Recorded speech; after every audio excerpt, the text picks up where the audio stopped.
Video பார்க்குற எல்லாருக்கும் வணக்கம் நண்பா. இது உங்கள் ரெஸ்லிங் கிங் தமிழ். நான் உங்கள் ரகுமான். இன்றைக்கி நம்ம சேனலில் ரொம்பவே இன்ட்ரெஸ்டிங்கான ஒரு சில ரெஸ்லிங் நியூஸ் அப்டேட்டை பற்றி தான் பார்க்க போகிறோம். சரி வாங்க வீடியோக்குள்ளே போகலாம். அதுக்கு முன்னாடி சேனலுக்கு ஃபஸ்ட் டைம் வந்திருக்கோங்க, சப்ஸ்கிரைப் பண்ணி பெல் ஐக்கானை கிளிக் பண்ணி வச்சுக்கோங்க. தினமும் போகிற ரெஸ்லிங் செய்திகளை தமிழ் மொழியில் தெரிஞ்சுக்கோங்க. ஆக்சுவலி இப்போது நடக்க போகிற மண்டே நைட்ரால் செத் ரோலன்ஸுக்கும் சிஎம் பாங்குக்கும் ஒரு மேட்சை டபிள்யூபிள்யூ வந்து அஃபிஷியலாக கன்ஃபார்ம் பண்ணி வச்சுருக்கிறாங்க. இது ஒரு ட்ரீம் மேட்ச், பல ரசிகர்களுக்கு இது ஒரு ட்ரீம் மேட்ச் தான். நானும் இது எதிர்பார்க்குறேன்ப்பா, எல்லாம் சரிதான். ஆனால் டபிள்யூபிள்யூ இதை வந்து போன வருஷமே ஸ்டார்ட் பண்ணிட்டாங்க. ஒரு ஸ்டோரியை ஒரு வருஷத்துக்கு இழுத்தா நல்லா இருக்குமா? அது ட்ரூ சிஎம் பாங்க் மாதிரி ஆகாதுல்ல. அதே மாதிரி தான் செத் ரோலன்ஸுக்கும் சிஎம் பாங்குக்கு தான் டபிள்யூபிள்யூ 6 வருஷத்தில் பிளான் போட்டு வச்சது. அது நடக்கலைன்னு சொல்லிட்டு இழுத்தடிச்சு கடைசியில் அந்த ஸ்டோரியே பார்த்தீங்கன்னா இப்போ உப்புக்கு சப்பான் ஆயிடுச்சு.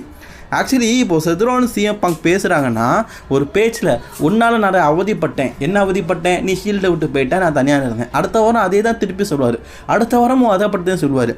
பட் ஆனால் இதே சேஞ்சிங் ட்ரூ அப்படி பண்ண மாட்டார். வீட்டை பற்றி இழுப்பார், ஒய்ஃபை பற்றி இழுப்பார், தப்பாக பேசுவார். அது நல்லா எப்படி சொல்ல, ஸ்டோரிக்காக அது இன்ட்ரெஸ்டிங்காக இருக்கும். குறிப்பாக பார்த்தீங்கன்னா அவர் மண்டையை உடைக்கிறது கொஞ்சம் டிஃப்ரெண்ட்டாக கொண்டு போவார். பட் நான் செத் சிஎம் பாங்கில் அந்த இன்ட்ரெஸ்டிங் தான் இல்லை, ஏன்னு தெரில. இதை என்னை பொறுத்த வரைக்கும் இப்போ மண்டே நைட்ரால் கன்ஃபார்ம் பண்ணிக்கிறது பரவாயில்லன்னு நினைக்கிறேன். ஏன்னா ரசல்மனியா வரைக்கும் இந்த ஸ்டோரியை கொண்டு போனால் எப்படி இருக்கும் பாருங்கள். நாரிடும்ல நாரி. அதுலேயும் நம்ம செத் ரோலன்ஸும் ஃபேஸு, சிஎம் பாங்கும் ஃபேஸு. எங்கிட்ட இந்த ஸ்டோரி இழுத்துட்டு போவ? சிஎம் பாங்கும் சரி, செத் ரோலன்ஸும் சரி, வள வலன்னு எப்போ பார்த்தாலும் இந்த ஷீல்டை விட்டு போயிட்டான் அப்படின்னு அவர் சொல்லுவார். இவர் எங்கள் ஷீல்டை விட்டு தனியாக விட்டுட்டு போயிட்டான், அதனால தாங்க பிரிஞ்சோம், இவன் ரோமன் ரெயின்ஸ் கூட சேர்ந்தான், பால்ஹேமன் கூட சச்சான் அப்படின்னு சொல்லிட்டு அரைச்சமாவையே அரைச்சிட்டு இருக்கானுங்க. இந்த ஸ்டோரியை கொஞ்சம் டெவலப் பண்ணி போகணுன்னா என்னை பொறுத்த வரைக்கும் ஒருத்தர் ஹீல்டனாக ஆகணும். ஒரு வேளை டபிள்யூபிள்யூ வந்து ரசல்மேனியா வரைக்கும் சிஎம் பாங்குக்கும் செத் ரோலன்ஸுக்குமான ஃபியூடை கொண்டு போகிறாங்கன்னா கண்டிப்பாக செத் ரோலன்ஸோட ஹீல்டன் தனத்தை ரா நெட்ஃப்ளிக்ஸ் டெபிட்டில் பார்க்கலாம். அப்படி செத் ரோலன்ஸ் மட்டும் ஹீல்டன் பண்ணாருன்னு வைங்களேன், தக்காளி தாறு மாதிரி தக்காளி சோறாக இருக்கும். அது கண்டிப்பாக ஃப்யூச்சர் டெவலப்மெண்ட்டுக்கு நல்லாயிருக்கும். அதாவது ஃப்யூச்சரில் செத் ரோலன்ஸோடைய வளர்ச்சிக்கு அது ரொம்ப நல்லாயிருக்கும். ஏன்னா அதுக்கப்புறமா ஒரு எத்தனை ஸ்டோரி லைன் பண்ணாலும் நல்லாயிருக்கும். ஏன்னா ஹீல்டன் தானே, ஹீல்னா அடிப்பார் உதைப்பார், இன்ட்ரெஸ்டிங்காக இருக்கும்ல, அதை வச்சு சொல்கிறேன். நம்ம ட்ரூ மேக்கின்டையர் இன்றைக்கி அஃபிஷியலி பார்த்தீங்கன்னா ரோமன் ரெயின்ஸை சேலஞ்ச் பண்ணி மாதிரி பேசியிருக்காரு. ஆக்சுவலி ட்ரூ மேக்கின்டையர் பார்த்தீங்கன்னா சாமி ஜெயின் கூட இன்றைக்கி ஒரு மேட்ச் விளையாடிருப்பார். அதில் ஒரு சில விஷயங்கள் இருக்குது, அதை நான் ரெண்டாவது சொல்கிறேன். அதே நேரத்தில் நான் ரோமன் ரெயின்ஸ் பக்கமும் போவேன், ரோமன் ரெயின்ஸை அகெயின் நான் முடிப்பேன் அப்படிங்கிற மாதிரி சொல்லியிருந்தார். ஆக்சுவலி சாமி ஜெயினுக்கும் ட்ரூ மேக்கின்டையருக்கும் டபிள்யூடியில் ஆரம்பித்ததுலேருந்து இவங்க 2 பேருக்கும் அடிக்கடி சண்டை நடக்குது. நார்மலாக சண்டை போட்டாங்க, ஸ்டீல் கேஜில் சண்டை போட்டாங்க, குண்டுக்குள்ளே சண்டை போட்டாங்க, ஹெலினசலில் சண்டை போட்டானுங்க. ஏன் இதுக்கும் மேலே ஸ்ட்ரீட் ப்ராஃபீஸு, அந்த ப்ராஃபீஸு, அடுத்து என்னது யூகேயில் இருக்கிற அந்த ஸ்ட்ரிக்கு அப்படின்னு சொல்லிட்டு எக்கச்சக்க மேட்ச் விளையாடிருக்காங்க. இது வரைக்கும் மெயின்டாக சிங்கிள்ஸ் மேட்ச்சில் அவர் வந்து லைவ் ஈவெண்ட்டில் ட்ரூ மேக்கின்டையரை பீட் பண்ணியிருக்காரு. பட் நாட் த சிங்கிள்ஸ் மேட்ச்சில் பீட் பண்ணது கிடையாது. அது டாக்டி மேட்ச் தானே. சிங்கிள்ஸ் மேட்ச்சில் இது வரைக்கும் ஒரு மேட்சை கூட சாமி ஜெயின் வந்து ட்ரூ மேக்கின்டையரை வீழ்த்தினது கிடையாதான். ஒரு ஒஸ்டான சாதனையை பண்ணியிருக்காரு. இந்த வாரம் பார்த்தீங்கன்னா நான் கண்டிப்பாக வீழ்த்துவேன் அப்படின்னு சொல்லிட்டு சாமி ஜெயின் முயற்சி பண்ணார். பட் ஆனால் அதுவும் முடியலை. காய்ஸ், ஜே ஊசோ கூட வின் பண்ணது இல்லைங்க சிங்கிள்ஸ் மேட்ச்சில். இந்த வருஷம் வேர்ல்டு ஹெவி சாம்பியன்ஷிப்பில் நம்பர் 1 கண்டு மேட்ச் இருக்கும். அதில் ஃபோட்டால் 4-வே மேட்ச்சில் ட்ரூ மேக்கின்டையரை வீழ்த்தி தான் ஜே ஊசோ வின் பண்ணார். அது ஒன்று தான் அவரோட வெற்றி. அண்ட் அதே மாதிரி நான் ஒன்று சொல்லி ஆகணும், ட்ரூ மேக்கின்டையரை யாருமே வீழ்த்த முடியாது அப்படின்னா ரோமன் ரெயின்ஸையே ட்ரூ மேக்கின்டையர் வீழ்த்த முடியாமல் தடுத்துட்டு இருக்காரு. ஏன்னா ட்ரூ மேக்கின்டையருக்கும் நம்ம ரோமன் ரெயின்ஸுக்கும் கிட்டத்தட்ட 28 தடவை மேட்ச் நடந்திருக்குது.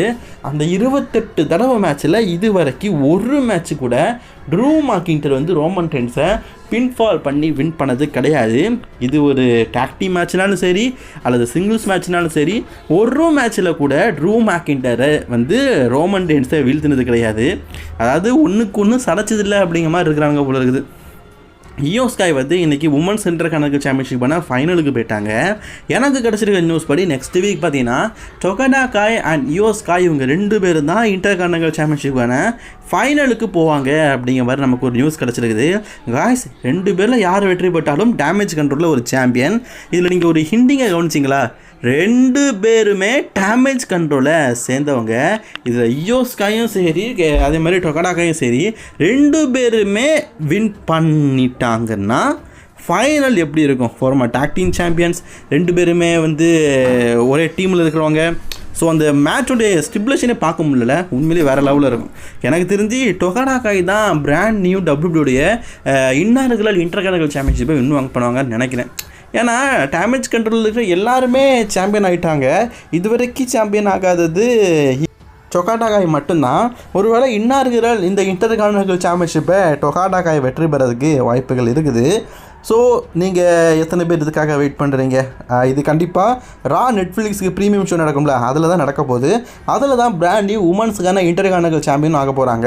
இவங்க 2 பேரில் யாரானா நல்லாயிருக்கும் அப்படிங்கிறத மறக்காமல் காம்பஸாக கமெண்ட் பண்ணிக்கோங்க. மிந்தி உள்ள கிறிஸ்மஸ் தாங்க கிறிஸ்மஸ்ஸு. இப்போ நடந்தது என்ன? கிறிஸ்மஸ்ரா அப்படின்னாலே ஸ்பெஷல் தான். டபிள்யூபிள்யூ ரெஸ்லர்ஸ்லாம் கிறிஸ்மஸுக்கு அதுக்கு ஏற்ற மாதிரி ட்ரெஸ்ஸெல்லாம் போட்டுட்டு வந்து ஒரு ஃபேமஸான ரெஸ்லர் ஹல்க் ஹோகனோ இல்லாட்டா மேன் கிங்கோ யாராவது ஒருத்தர் அது கிறிஸ்மஸ் தாத்தா மாதிரி வேஷம் போட்டுட்டு அந்த ரிங்குக்கு வந்து ஃபேஸ் ரெஸ்லருக்கு சப்போர்ட் பண்ணுற அந்த விஷயம், கிறிஸ்மஸ் தாத்தா வந்து இன்னொருத்தர் அட்டாக் பண்ணுறது, கிறிஸ்மஸ் மேட்ச் வைக்கிறது, கிறிஸ்மஸ்க்குன்னு சொல்லிட்டு மேட்செல்லாம் வைப்பானுங்க. ஹோ ஹோ ஹோ அந்த சத்தத்தோடு அந்த மேட்செல்லாம் வைப்பானுங்களே, வேறு லெவலில் இருக்கும். ஆனால் இந்த வருஷம் எதுவுமே இல்லைங்க. கிறிஸ்மஸ் மேட்ச் மாதிரியா இருந்தது. நான்லாம் இந்த வாரம் ஏதாவது கிறிஸ்மஸ் மேட்ச் இருக்குன்னு நினச்சேன். ஆனால் ஜேடி மேக்டோனோ கிறிஸ்மஸ் தாத்தா மாதிரி காட்டி வாயில் சுண்ணாம்பா தடவிட்டானுங்க. முந்தியெல்லாம் எப்படி இருக்குன்னு தெரியுமா? அதெல்லாம் ஒரு காலம்பு அப்படிங்கிற மாதிரி ஆயிட்டு. கிறிஸ்மஸ் ரானா அப்படி இருக்கும் தெரியுமா? வேறு லெவலில் இருக்கும். இந்த ஸ்மாக் டவுனில் பிரான் ஸ்ட்ரோமன் வெறும் தொப்பியை போட்டு வந்தார் அப்படிங்கமா இருக்கார். ஒரிஜினல் சாண்டா கிளாஸ் ஆட்டு காமெடி பண்ணி சீரியஸாக என்டர்டெயின்மெண்ட் பண்ணி கிஃப்ட்டு போட்டு வேறு லெவலில் இருக்கும். நான்லாம் ஒரு காலத்தில் குட் சாண்டா விஸ் பேட் சாண்டா அப்படின்லாம் மேட்ச் பார்த்துருக்குறேன். 2 சாண்டா போடுவாங்க. சாண்டா கெட்டப்லேயே கேக் இருக்கும், கிறிஸ்மஸ் ட்ரீ இருக்கும், ஹோ ஹோ ஹோ அப்படிங்கிற சத்தம்லாம் இருக்கும். குட் சாண்டா பேட் சாண்டான்னு பேரே இருக்கும். அதெல்லாம் நான் ரொம்ப மிஸ் பண்ணுறேன். நீங்கள்லாம் எந்த அளவுக்கு மிஸ் பண்ணுறீங்கன்னு தெரில. நான்லாம் ஏன்டா அப்படி இல்லாமல் போயிட்டு சொல்லிட்டு இது நாள் வரைக்கும் வருத்தப்படுறேன். அண்ட் நம்ம ஜான்சனா வந்து ராவுடைய நெட்ஃப்ளிக்ஸ் ப்ரீமியமுக்கு வர போகிறாரு. அதை முன்னிட்டு இப்போ சமீபத்தில் ஜான்சனா வந்து அவருடைய சோஷியல் மீடியாவில் ஒரு ஃபோட்டோ ரிலீஸ் பண்ணியிருக்காரு.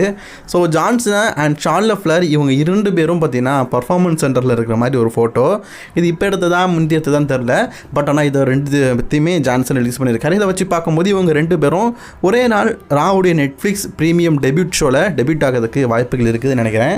ஓகே ஃப்ரெண்ட்ஸ், நீங்கள் ரெஸ்லிங் சைக்கிள் அவ்வளோதான். பிடிச்சிருந்தா லைக் ஷேர் கமெண்ட் பண்ணிக்கோங்க. தொடர்ந்து வீடியோ பார்க்க சேனலை சப்ஸ்கிரைப் பண்ணிக்கோங்க.